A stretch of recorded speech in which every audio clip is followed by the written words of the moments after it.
Nananawagan ang ilang netizen na sana ay muling i-promote ng malaya ng Showtime ang Kapamilya Show sa kanilang programa para sana sa kapakanan ng mas nakararami pa ring audience nito.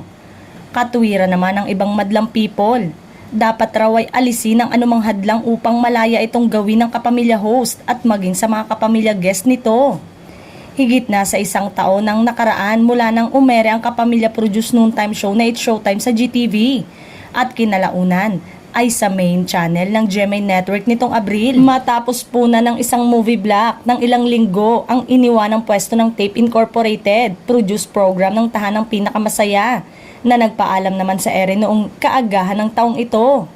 Bagamat naging magandang resulta ng pag-ere ng nasabing patok na palabas sa Kapuso Network na nagresulta sa magandang ratings dahil kinukonsidera ang malawak na reach na meron sa ngayon ng GMA.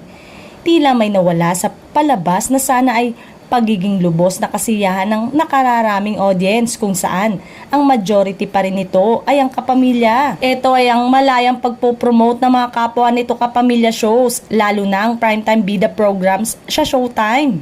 Kapansin-pansin kasi na mula nang umere ang Showtime sa GTV at sa GMA ay tanging Kapuso program sa television ang napopromote sa programa.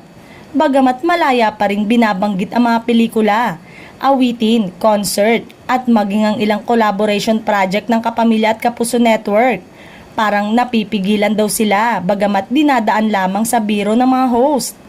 Kaya naman ang ending, ang mga bigating palabas sa Kapamilya Primetime at ang mga bituin nito ay nakakapag-promote sa TV5 kung saan naipapalabas pa rin doon ang ilang kapamilya shows.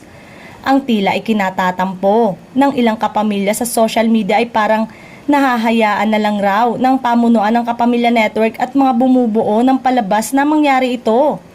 Pagtataka naman ng iba, binabanggit naman ng ilang Kapuso executive na wala ng network war ngunit tila meron pa ring nakikitang limitasyon.